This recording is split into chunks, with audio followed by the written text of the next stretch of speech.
You're not selling a house. You're selling an experience. And so if I look at your property listing and all you're selling me is the house, you're going to fall flat and you're going to blend in the market. You're going to get lost in the crowd. If you can go sell an experience and you focus on that, that is going to help you against the greater competition that's out there. Hi, I'm Wyatt. And I'm Grace. And you're listening to our dad and your host of the Vacation Rental Revolution podcast. What's up, guys? Welcome to another episode of the Vodyssey Vacation Rental Revolution podcast. I'm your host, Sean Moore, and I'm excited to chat with you today. We're going to talk about some of the key trends and consumer behaviors that we're seeing in the beginning of 2023 in quarter one. Now that some of the stats are out from quarter one of 2023, there's some things that look really, really optimistic. There's some warning signs, some things that we should be aware of. So we're going to dive into a number of those things today as we chat about what we're seeing on the short-term rental front as far as trends and behaviors that we should be paying attention to. So let's dive in first to some of the industry trends. And one of the hot topics that's been a hot topic for the last about year and a half now is increased regulations. We are continuing to see a growing push to regulate the short-term rental industry. And, this is involving implementing new rules, new regulations, and address a lot of different issues, mainly the housing availability and shortage. And so we're starting to see zoning and safety issues pop up that revolve around short-term rentals. Short-term rentals are now becoming a very mainstream asset class, and because it's a mainstream asset class, a lot of municipalities are treating them and zoning them very specifically. And so we've seen the pendulum start to really swing one way on a lot of increased regulations. It doesn't mean that the industry is getting killed, because despite a lot of that added complexity, it doesn't really necessarily disadvantage investors or property owners. We're seeing a lot of property owners. We're still seeing a lot of these municipalities where they have the regulations and they're putting them in place, but they're also allowing us to operate in certain areas in certain ways. And so it's really advisable to make sure you stay up to date with the local policies that you're planning on investing in. Work with those municipalities. Get involved in some of the the groups that are out there to host responsibly. And I actually had on I was actually interviewed by, and I have an article that was interviewed with Host Responsibly, a great organization that advocates for being a good neighbor and for short-term rental owners and investors to be able to go into a lot of these locations that are getting highly regulated and show the things that we can do good for those neighborhoods and be good neighbors and be good responsible hosts. But pay attention to what's going on in the area, because regulations have been going up and we have not seen them slowing down in 2023. But it does not mean that you can't be investing in these types of assets. I've been investing in real estate now for 23 years total, but in a lot of different asset classes. And when I develop properties and we have to go through the zoning and permitting and entitlement process, it's normal, right? Depending on what asset we're trying to zone, whether it's high density housing, whether it's low density housing, whether it's apartment buildings, whether it's commercial properties, we have to follow rules and regulations. And short-term rentals are no different now. Short-term rentals are a very mainstream asset class. So I don't think you're going to see regulations go anywhere anytime soon. So it's very important to get involved in the local communities that you're going to be investing in. And so another thing that we're seeing is the growth of alternative accommodations. The demand for unique and authentic accommodations has increased. We're starting to see that that's a very popular choice for the travelers, and this resulted in a lot more alternative short-term rental options, such as the tiny homes, the glamping tents, entering markets, and those kind of unique and authentic type of accommodation stays are becoming more and more popular. And it's really, really separating again the short-term rental game from a lot of the hotels and basic short-term listings. And so if you have a property in an area that is unique, make sure that you're not keeping it a secret. Think of what you can do to make your property unique and be somehow authentic. And so we talk a lot about delivering the fairy tale. And we're seeing on the trends that are happening right now in the industry is a lot of consumers are leaning toward those unique and special kind of accommodations that are very unique and authentic. And so think about that, because those types of properties are really separating themselves from the pack right now when it comes to demand for those properties. The next thing, number 3 thing that we're really looking at and seeing is an increased use of technology.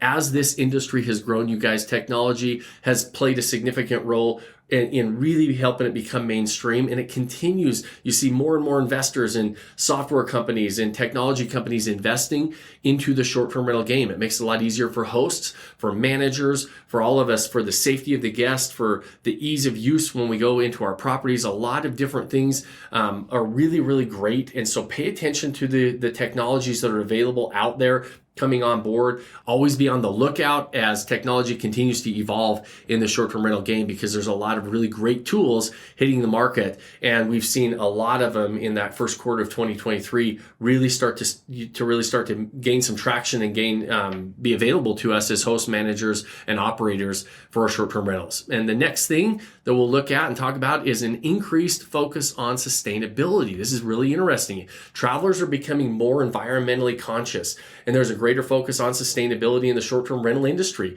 And so because we are kind of a unique travel stay, very authentic type of a travel stay, that makes, this is another way where we really can focus on sustainability. And a lot of travelers are looking for that. So property owners and managers are getting encouraged to consider environmentally friendly features and practices in their rentals.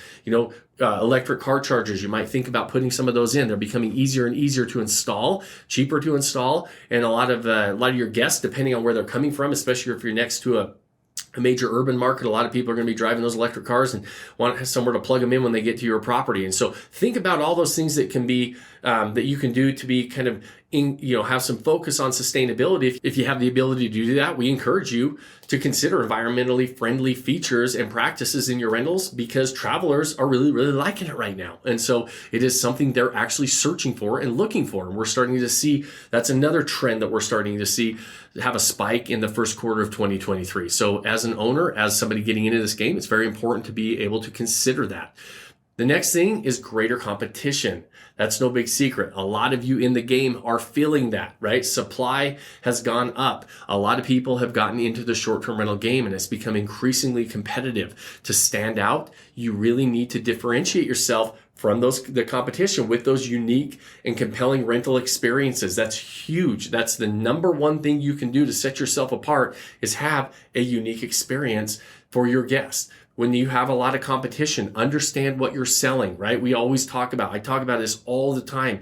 You're not selling a house. You're selling an experience. And so if I look at your property listing and all you're selling me is the house, you're going to fall flat, and you're going to blend in the market. You're going to get lost in the crowd. If you can go sell an experience and you focus on that, that is going to help you against the greater competition that's out there. Competition's not going anywhere. We're in a mainstream asset now. This is a very mainstream business. That means it's going to be saturated. The supply and demand is about evened out. And so it's not the good old days of just having a property and putting it up on Airbnb and making a lot of money. Those days are over, right? Having a short-term rental, if everybody's honest about it, having a short-term rental the last 3 or 4 years since COVID has been like having toilet paper during COVID. Everybody was making money. And so everybody looked like a genius, right? Now we're actually having to operate businesses. We're having to do things that every other business out there has ever had to do. And that's to create a great customer experience and deliver a better product than somebody else has. And your product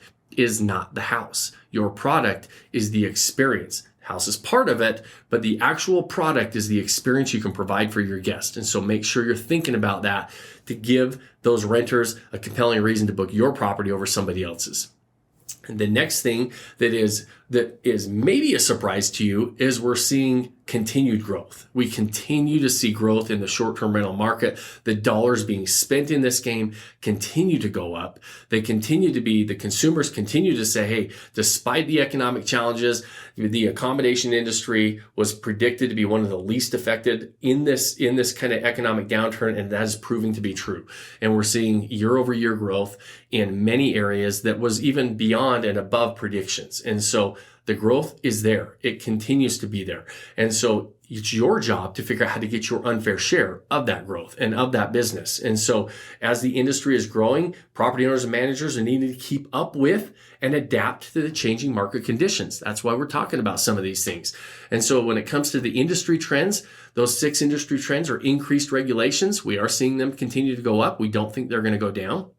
Number 2 is growth of alternative accommodations. What you can do to be unique and authentic is going to put to separate you from the pack there increased use of technology, lots of new technology tools that we're able to use as property owners, as managers, as even for our guests when they're coming in to make that experience great.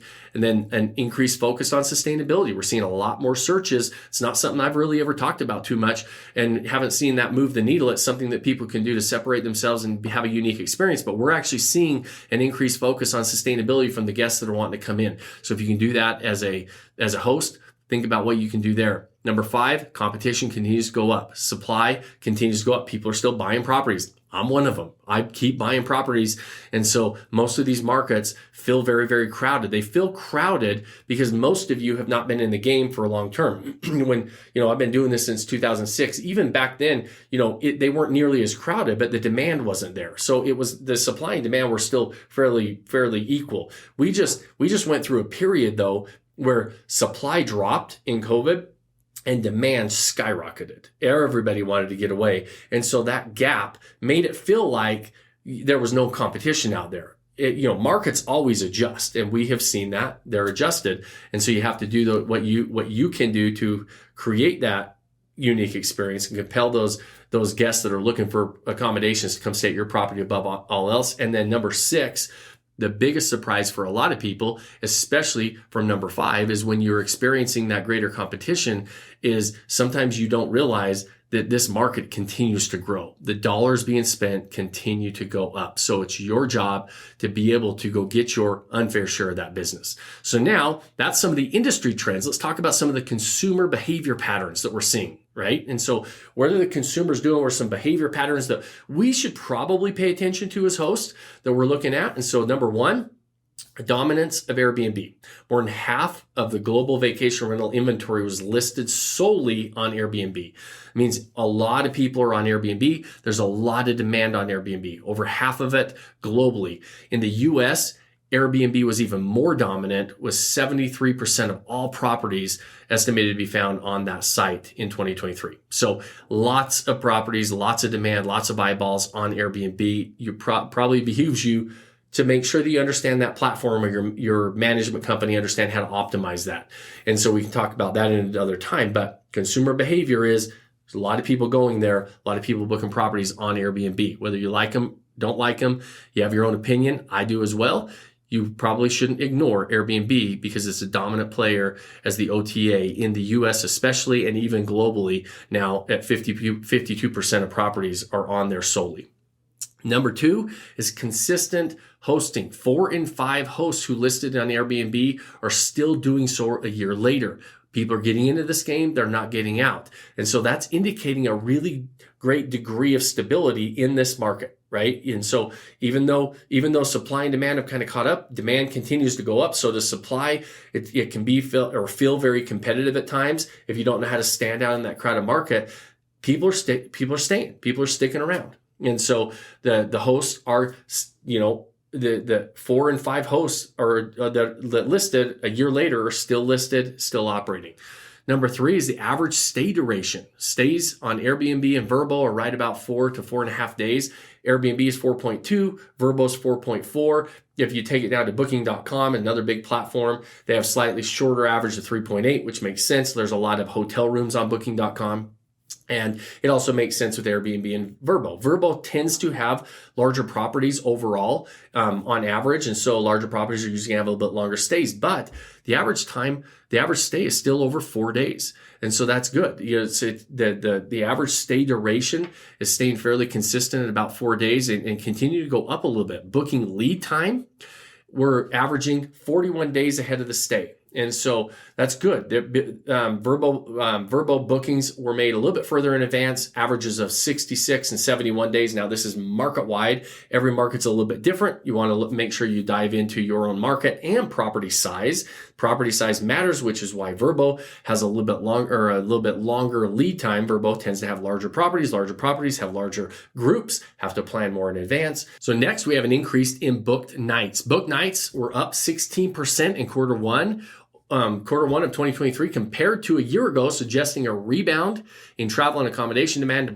despite some of the economic challenges, inflation, all those things going on. And these two, we talked about these in the industry trends. The consumer demand, we're seeing, hey, they got more to choose from, increased listings, but also they're booking more. There's a lot more of them are booking, up 16% in the first quarter of 2023. That's a lot bigger jump than a lot of people predicted, about a 5% jump. It's up 16%. So lots of people still booking short-term rentals. So the economy's not affecting the demand by any stretch at this right now. And that was predicted, that it wasn't going to be. A lot of people predicted, economists and stuff thought that the travel industry was going to be, one of the least affected industries. We're definitely seeing that short-term rentals continue to be a shining star of the hospitality game. So the seventh thing is average nightly rates. Average nightly rates in almost all areas and nationwide continue to go up. And so we're seeing the average nightly rate go up. Now, revenue per available listing, RevPAR, if you've ever seen that is actually going down. But those are two different things, very different. The average nightly rate is the average nightly rate of a property that's getting booked. So if the average nightly rate is $500 a night, that's the average that somebody's paying. The RevPAR means, okay, if there's $1 million spent in this market for the month, and there's 1 million properties, then everybody made $1. That's RevPAR. That's revenue per available rental or revenue per available listing, right? And so those are two different numbers, and a lot of people get those confused. Average nightly rates continue to go up, you guys. So if your property's getting booked, you're probably making more than you did a year ago. And quarter one this year is looking really, really good. We're not even into our summertime season. Now, rising daily rates, that's what that means is right. Average daily rates are going up. They said 11% over year from the first 3 months in 2023 is up 11%. That's a big jump. That's great. That's great to see that people are actually paying a little bit more. So we're able to raise our rates for the properties that are getting booked. Some properties, frankly, are down though. Frankly, they're not getting booked. And so when we talk about industry trends and what's going on out there, make sure you're looking at the indicators so that you can look in the mirror and say, am I operating the way that I should be operating? Just because you had a property that booked 2 years ago during COVID and it was on fire and now you're not, that doesn't automatically mean it's the market. It means the market changed. The market has shifted. The market's become a more normal market. 20% of the properties are going to make 80% of the money. That's a normal market in almost any market you go to. Right. And so it's not that the market didn't change, but it's you didn't change with it. And so you want to look in the mirror and say, okay, what can I do to make sure that I get my unfair share of those bookings, that I can get my average nightly rates, and I'm not worried about my fair share of the piece of pie, because RevPAR continues to go down. And the final thing is advanced bookings. Bookings for quarter 3 and quarter 4 for this year of 2023 were ahead of those for equivalent quarters of 2022. 2022, we saw lead times really, really shrink. We're starting to see lead times come up a little bit, and we're also starting to see advanced bookings. And so that's good. It's indicating forward-looking optimism among travelers out there and the potentially sustained demand for the short-term rental industry. And so guys, it looks, we're seeing that first quarter of this year we're seeing continued growth. We're seeing an evolution in the short-term rental industry continue. And it's marked by some increased competition, some regulations that we have to deal with and navigate. The use of technology and a focus on sustainability are all different things that we continue to see evolve. But on the consumer side, there was a notable increase in demand for unique and alternative accommodations. That is a key thing and a key takeaway right here. If you're struggling getting bookings, is what can you do to create that unique experience, right? Because consumers' preferences and behaviors change in the travel and accommodation sector, and we have to pay attention to what those changes are. And it's very apparent right now. These stats, these numbers, some of these opinions came from a Forbes article, came from AirDNA. Here were a couple other articles that I found out online and pulling this information from and these numbers from. And some, so we're pretty confident with the numbers, especially from AirDNA and Forbes, where we're pulling the data from. But what is at the end of the day, what is the consumer saying? And if you have a property and your property is getting booked, that means you're doing something right. That means you probably have something a unique experience. You're doing a good job articulating it. You're doing a good job of putting that experience out there where a guest can look at your listing and say, yes, I like this over all others. If you're not, look in the mirror and say, what can I do to make those changes? Because can I add some sort of sustainability aspect to it? Can I have something that is very authentic or unique about my property or the area that they're coming to that I can put together so that when somebody comes and visits my property, they're going to experience that. And it's not good enough just to put together and curate that great experience. You have to be able to articulate it. And so the properties that get booked, we book properties online through the pictures, through the descriptions, and through our listings. You have to optimize your listings to be able to articulate what that experience is. And so think about that. There's a lot of money being spent. The Q1 showed us that the demand is there. Some of the challenges we have to deal with regulations and some of those things are there as well. We have to navigate a few different things. The increase in competition. Any business has competition. If you're worried about competition and you only want to operate with no competition, probably not the right game to play in. But the shining star of the hospitality game continues to be short-term rentals. If you're in the short-term rental game, there's some great indicators of things that you can do to stand out. Because I've been in this game for a long time. We help a lot of people in this game. And I can tell you, very few people, it doesn't matter how much we talk about this, very few people will pay attention and actually raise the bar and go deliver that unique experience. And so when you do that, now all of a sudden, that big group of competitors that won't raise the bar, you're competing again with a small number of people because you were able to raise the bar. So look in the mirror, decide where you're at, think about what you're doing. If you're getting into this game, there's a lot of optimism, a lot of things that are the consumer showing us, a lot of forward thinking optimism from the consumers, and that's always a good sign for demand. And so guys, we'll wrap it up today. I hope that was helpful. So we went through some of the industry trends, some consumer trends of what's going on. Q1 of 2023, and so a little bit of a market report, and then hopefully being able to pull some nuggets out when you look at your individual portfolio of what you can do, or as you get in and start to build your portfolio, what you can focus on. And so thank you for joining me. I know how valuable your time is. I always appreciate you spending it with me and listening. If you got any value out of this, I would love you to share it, like it. If you have more than 30 seconds, leave us a review. Those things really help us get this message out to other hosts and other people who are thinking about getting into the short-term rental game. So hopefully they can walk into this game with their eyes wide open. We want to share everything we can with you guys.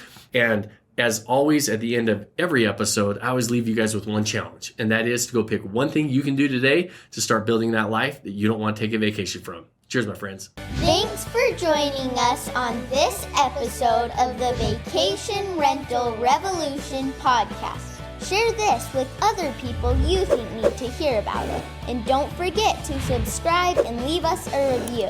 Hey Grace, is there a website? Yes! For more amazing content and expert advice, visit vodacy.com. Thanks for listening, and we'll see you on the next episode.